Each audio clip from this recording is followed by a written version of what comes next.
오늘은 소식 따라잡기 집값 급등 이끈 33.3제곱미터 1억 원 허위 정보로 판명.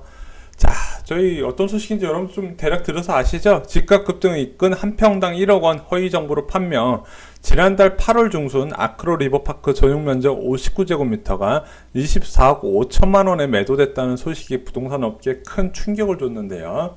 자, 해당 단지는 전용 59제곱미터의 마지막 거래가 1월이었어요. 자, 1월에 18억 7천이었는데 7개월 동안 거래 한 건도 없다가 갑자기 6억 원이 뛴 것으로 소문이 나가지고 언론에서 대대적으로 보도를 했고요. 이 언론에서 3일 한 평당 1억 원이 됐다는 소식에 강남 지역 집값 급등에 큰 역할을 했어요. 자, 국토교통부는 이 아파트 거래에 대한 실태 조사를 착수한 지 한 달이 지났지만 별다른 진전이 없고 현지 부동산 중개업소들도 모르겠다는 반응이어서 의문만 증폭되는 양상이다. 자, 실거래가는 60일 이내에 등록해야 하는 현재 실거래가 등록 시스템에도 등록이 안 되어 사실상 허위 정보였다는 결론. 해당 지역 공인중개업소는 전형적인 호가 띄우기 작전으로 보고 있다. 자, 이 뉴스 아시죠? 저희가 한번 말씀드렸던 것 같아요. 자, 강남 부패를 넘어 서울 부패 한 평당 1억 원짜리 아파트 나왔다. 조선비즈에서 나왔고요. 한 강남 아파트 한 평당 1억 시대에 중개업소 부동산 천장 뚫린 느낌을 해가지고 이제 보도가 나왔는데 이 중개업소한테 물어보세요. 이게 이 기자는 알 거 아니에요. 한 평당 1억 했는 게 어디가 거래인지. 자, 이렇게 거래가 나왔는 이런 보도들이 계속해서 나오면서 강남 지역 집값 상승을 언론이 주도해서 올렸었어요. 근데 그것이 다 허위 정보였다는 거죠. 자, 그래서 이 국토부에서 이상하니까 업계약 조사를 했는데 아무것도 실제로 이거 거래한 공인중개업소가 없다는 거죠. 그리고 실거래가 시스템에도 등록이 안 돼 있더라. 자, 지금 24억 5천짜리가 등록이 되는데 안 보이죠. 자, 그래서 1월에 보면 18억 7천이었던 마지막 거래 건수가 그 이후에 7개월 동안 거래한 없다가 21억 5천, 19억 9천의 거래가 됐습니다. 자, 이걸 잘 보면은요.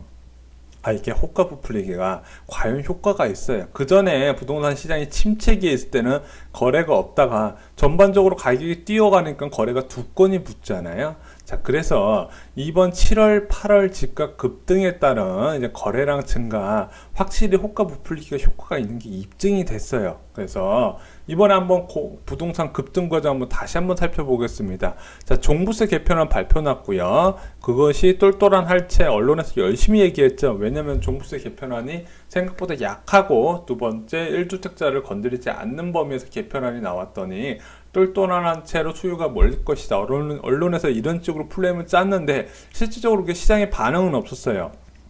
그러다가 용산 여의도 복합 개발로 이제 이슈가 되면서 그 지역에 대한 호가가 급등을 하게 됩니다. 자, 아무래도 부동산 시장에서 이런 대규모 개발 계획은 그 지역 주택 가격 상승은 당연한 결과를 초래하죠.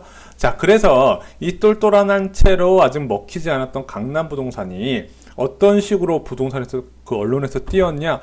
강남권 고가 아파트 신고가, 최고 신고가가 거래됐다는 보도가 잇따라서 나옵니다. 아까 봤던 언론 보도가 그런 것 중 하나예요. 그래서 어디지요?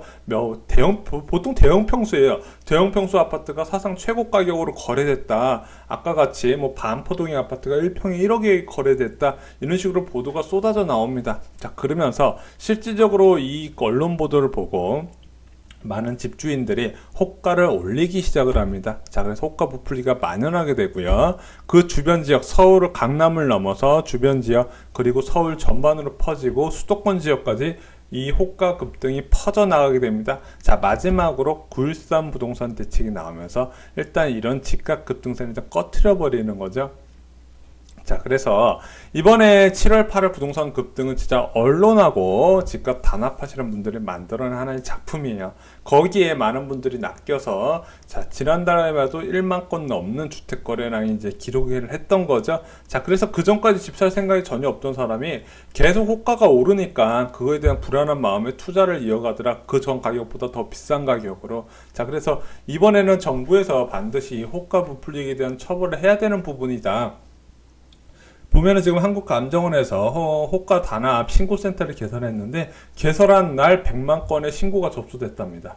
자, 그만큼 이 누구나 알 수 있는 부분이고, 그리고 정부에서 이미 손 썼어야 되는 상황을 방치하다 보니까 한 번에 집값을 더 급등시켰고, 불필요한 대책들이 계속 나오면서 앞으로 이런 것들은 집값 하락 시기에 더 칼이 돼서 날라올 것이다. 자, 이렇게 예상을 합니다. 두 번째 뉴스 보겠습니다. 자, 9.13 부동산 대책의 시장 관망세, 폭주하던 시장은 진정세.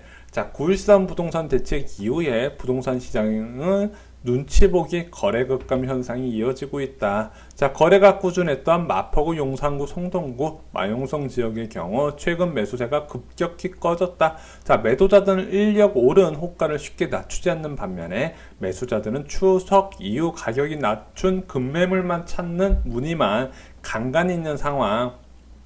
자, 마포구의 대표단지 마레프의 경우 9.13 대책 이후에 거래가 거의 끊긴 상황이다. 자, 최근 노원구, 도봉구, 강북구 등 선민층이 매수 가능한 금액대의 아파트가 많은 지역도 9.13 대책 영향으로 비슷한 상황이랍니다. 자, 노원구 상계주공 아파트, 도봉 한신 아파트 등 시세보다 3천에서 4천만 원 가량 낮춘 급매물에도 거래는 끊긴 상황. 시장에서 추가적인 가격 하락에 대한 기대감이 있기 때문에 풀이된다. 근데 이제 7월, 8월, 9월에 이제 집값이 많이 급등을 했잖아요. 9.13 부동산 대책 전까지. 일단 7월하고 8월엔 거래량이 많이 붙었는데 9월 이후에는 호가가 너무 오르다 보니까 올해 거래량이 좀 줄어드는 모습이 있긴 했었어요. 그래서 근데 아직까지 매도자들은 이 9.13 부동산 대책 직전에 높은 호가를 아직까지 고집을 하다 보니까 거래량이 안 되는 거죠.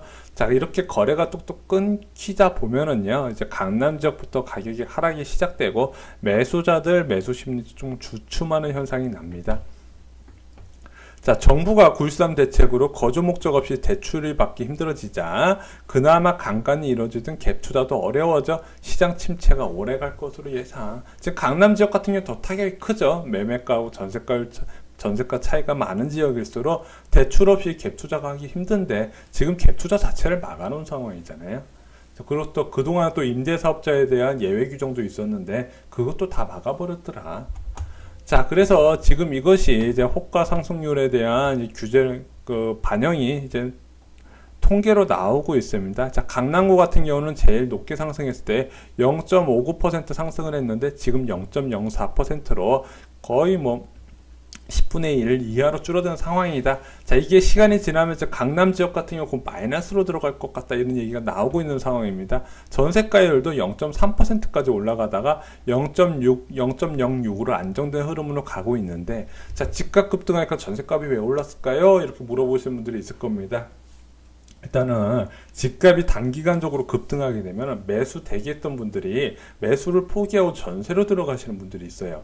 그래서 급매물들이 먼저 소화가 되고요. 새롭게 주택을 투자하신 갭 투자자분들은 자기네들 투자 부위를 낮추기 위해서 전세가를 높게 올려놓습니다.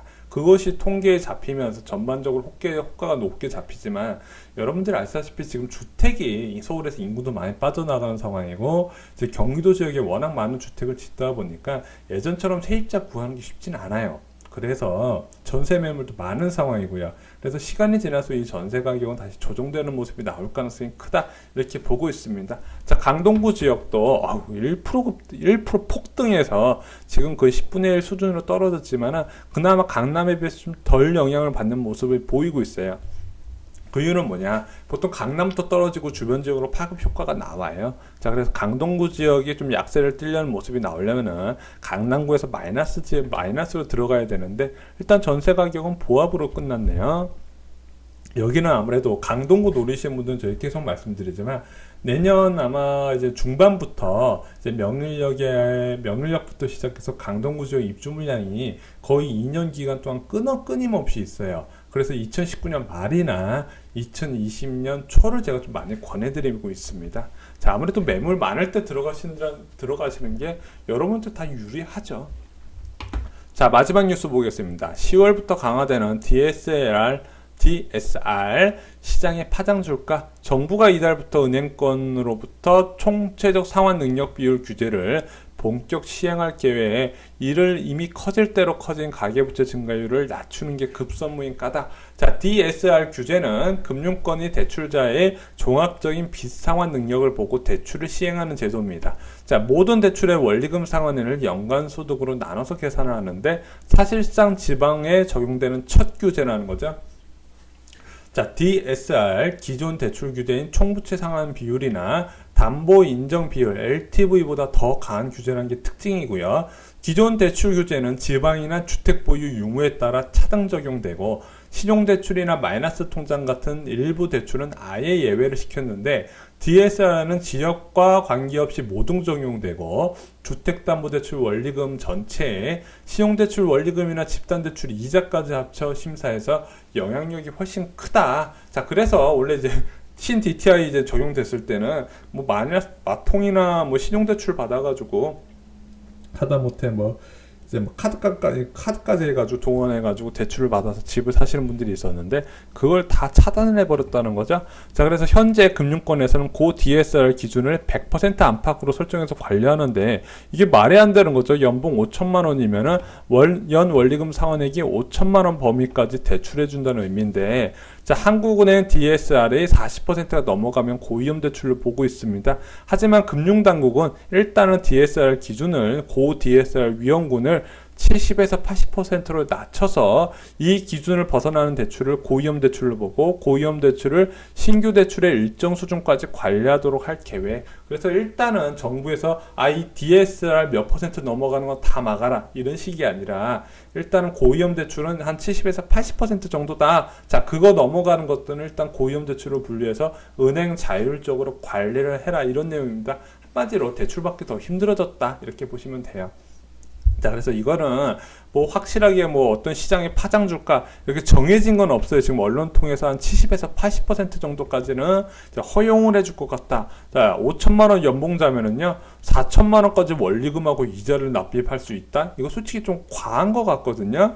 제가 볼 때는 이게 시간이 지날수록 점점 DSR 기준이 낮아질 가능성이 크다 이렇게 보고 있습니다. 자, 한번 대출과 관련된 이제 DSR, LTV, 신 DTI 한번 보겠습니다. 자, DSR 총체적 상환 능력 비율 다시 한번 말씀드리지만 대출자가 1년에 갚아야 할 모든 대출, 자동차 할부금이나 신용대출이나 뭐 이런 거 다 포함되는 겁니다. 자, 원리금 상환액이 연간 소득에서 차지하는 비율을 의미하고요. 자, 이건 뭐 설명으로 들으면 어려우니까 연소득이 1억인 대출자가 1년간 내야 할 원금과 이자가 5천만 원이면 DSR이 50%다. 제가 보니까 50%도 많거든요. 자, LTV는 뭐냐? 주택을 담보로 하여 빌릴 수 있는 대출 가능 한도예요.